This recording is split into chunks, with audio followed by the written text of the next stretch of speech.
सचिन तेंदुलकर अक्सर बताते कि आचरेकर जी जो उनके टीचर थे, उनके कारण वो क्रिकेट के अच्छे खिलाड़ी बने।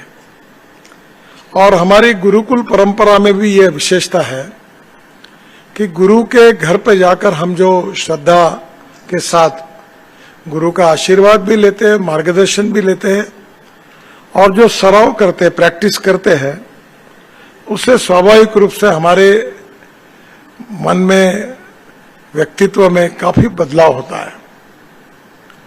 अब आप तो VNIT में हो, तो ये तो टेक्नोलॉजी, इनोवेशन, रिसर्च, साइंस, विज्ञान, ये सब विषयों के ऊपर रिसर्च करने वाली संस्था है।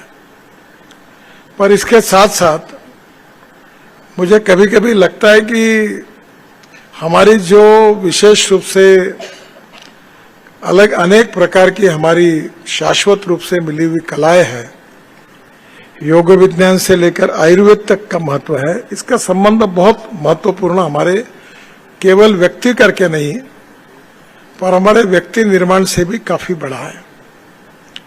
कोविड के समय मुझे एक डॉक्टर ने प्राणायाम सिखाया।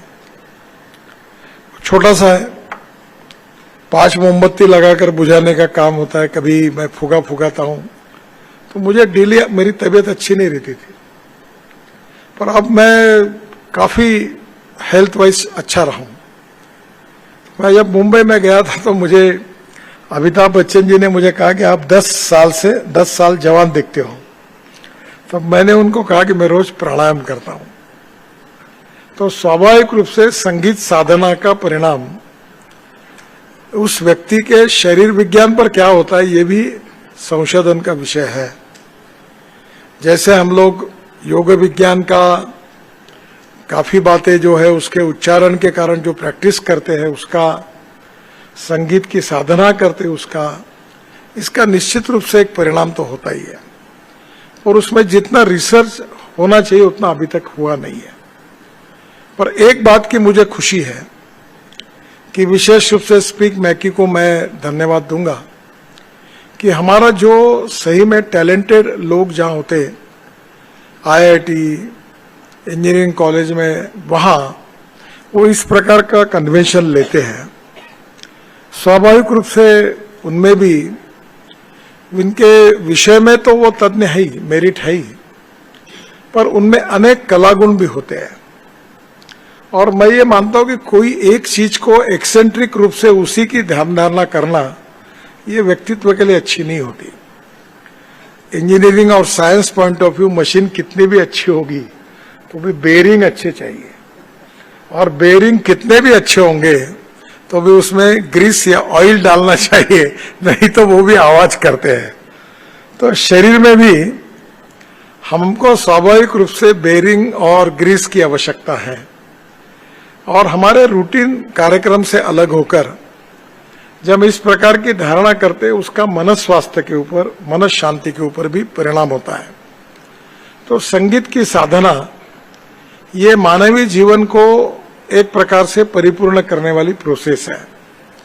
और हमारी कलाओं को, हमारे संगीत को हमको आगे और आगे ले जाना है। तो स्वाभाविक रूप से पुरानी पीढ़ियों ने जो हासिल किया है, उसका प्रशिक्षण और संस्कार नए पीढ़ी को अगर प्राप्त होता है तो निश्चित रूप से ये बढ़ते जाता है। मुझे खुशी है कि हमारे MBC में जब मैं विदेशों में जाता हूं तो इस प्रकार के अनेक एक्सपर्ट लोग MBC में काम करते हैं। भारतीय संगीत के बारे में, नृत्य के बारे में, अनेक बातों के बारे में वहां लोगों को सिखाते हैं। केवल योग शिक्षक की बात करेंगे तो वर्ल्ड में लाखों योग शिक्षकों की आवश्यकता है। संगीत शिक्षकों की बात करेंगे तो अनेक लोगों की आवश्यकता है। अनेक प्रकार के म्यूजिक इंस्ट्रूमेंट बजाने वाले लोग जो है, उनकी आवश्यकता है। तो कहीं ना कहीं हमारे संगीत की आराधना करते हुए हम हमारे युवाओं को रोजगार भी दे सकते हैं। तो मुझे लगता है कि एक बात ये भी सही है जो विवेकानंद जी ने कही है कि no philosophy can be taught to empty stomach. खाली पेट को कोई तत्वज्ञान सिखाया नहीं जा सकता। और इसलिए किसी भी चीज की साधना करने वालों को आखिर अपने पेट की भी चिंता करनी पड़ती है। एक बात अलग है कि मैं मुंबई में काफी साल काम कर चुका हूं और बहुत कलाकारों से और कला जगत से परिचित हूं। जब जमाना अच्छा होता है, नाम चलता है, तब बहुत पैसे मिलते हैं, पर जब परिस्थिति बदल जाती है तो बेचारे बड़े बड़े लोग उनको कोई ज्यादा रिकॉग्निशन और रिस्पेक्ट नहीं देता। एक महाराष्ट्र में बहुत बड़े संगीतकार थे, जब मैं मुंबई में था और उनका हार्ट का ऑपरेशन करना था और हार्ट का ऑपरेशन करने के लिए परिस्थिति कि उनके पास पैसे नहीं थे। फिर सभी लोगों ने मदद करके उनका ऑपरेशन कराया था। तो ऐसे बहुत कलाकार हैं कि जो इसका ध्यान एक प्रकार से अपना पूरा जीवन उसके लिए समर्पित करते हैं, पर उनके जीवन में जो सुरक्षितता चाहिए वो नहीं होती है। और इसलिए स्वाभाविक रूप से संगीत, ये कला है, इसकी आराधना करते हुए हमें निश्चित रूप से उनके पूरे जीवन का विचार करने का भी मुझे लगता है आवश्यकता है। मुझे बहुत खुशी है कि अपने इन यंग टैलेंटेड जो आईआईटी के या इंजीनियरिंग के स्टूडेंट्स हैं, उनके मन में हमारी संस्कृति, इतिहास और विरासत के साथ, हमारे संगीत के साथ इन अलग अलग बातों का काफी अच्छे सुबह से लेकर शाम तक बहुत अच्छा प्रबोधन, प्रशिक्षण और संस्कार तीनों का भी आयोजन अच्छा हुआ। मेरी बहुत इच्छा थी कि परवीन सुल्ताना जी को मैं सुनूं। मैं जब 11वीं में था तो आज से करीब करीब 40 साल पहले मैंने उनका गाना सुना था। बाद में मैं अभी आसाम में काफी घुमा हूं, तो वो जिस डिस्ट्रिक्ट से आती है उस डिस्ट्रिक्ट में मैं गया था, तो मैं लोगों को मेरी रैली थी तो परवीन सुल्ताना यही की है। तो आज जिन्होंने संगीत में बहुत अच्छा कंट्रीब्यूशन किया है, जिनका दुनिया में नाम है, ऐसे कलाकारों का, उनकी तपस्या, उनका संगीत सुनने का भी आपको मौका मिला। और निश्चित रूप से आपके जीवन में इन्हीं प्रकार के लोगों से हम भी इनके जैसा बनने की कोशिश करेंगे, ऐसी प्रेरणा भी मिली।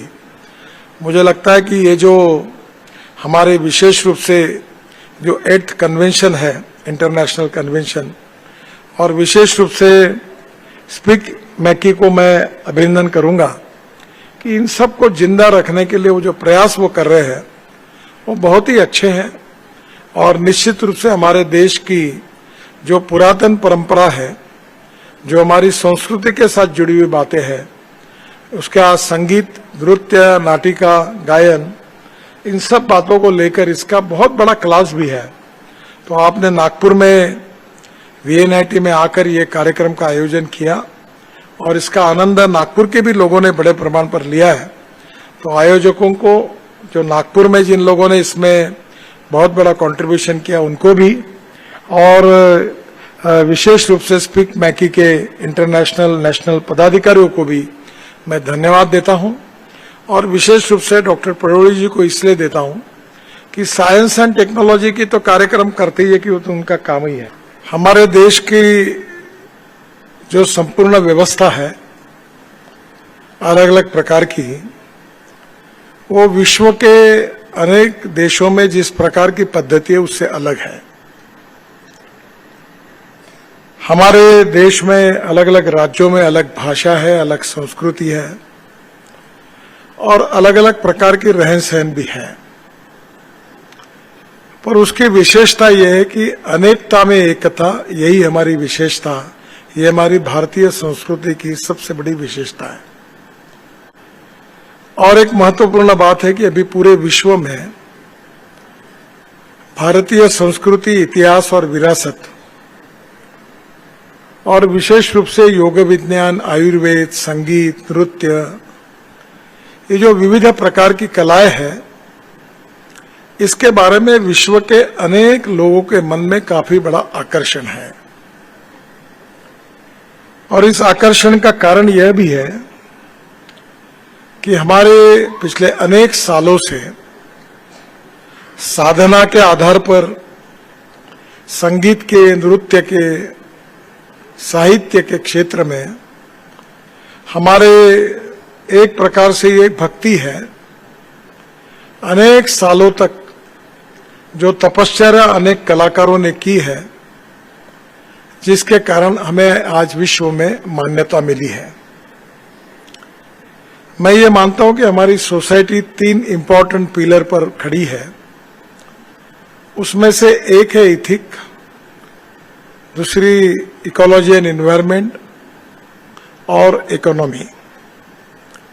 और इसमें इथिक्स वाली बात जो है, इसका संबंध अनेक सालों से हमारी संस्कृति, इतिहास और विरासत से जुड़ा हुआ है। जो साधना आप संगीत के रूप में कर रहे हैं, इसके पीछे वैज्ञानिक धारणा भी है। मैं ज्यादा इसका जानकार नहीं हूं, पर बचपन में मैं खेलों में ज्यादा खेल खेलता था, तो माता के आग्रह के कारण कुछ संस्कृत के श्लोक या गणपति अथर्वशीर्ष जैसी बातें मुझे सिखाई गई। तो मुझे अनुभव है कि गणपति अथर्वशीर्ष में जो उच्चार होते हैं, उससे आपका वक्तृत्व, आपका तरीका बोलने का, इसमें काफी सुधार होता है। संगीत ये ऐसी साधना है कि आवाज तो कभी कभी अच्छा होता ही है, पर आवाज से जो एक प्रकार की भक्ति है, एक प्रकार का तपश्चर्या है, प्रैक्टिस है, उसको काफी कुछ करने के बाद उस कलाकार को वो लेवल अचीव होती है। और ये जो प्रैक्टिसेस होती है, इसमें सबसे इंपॉर्टेंट भूमिका गुरु की होती है।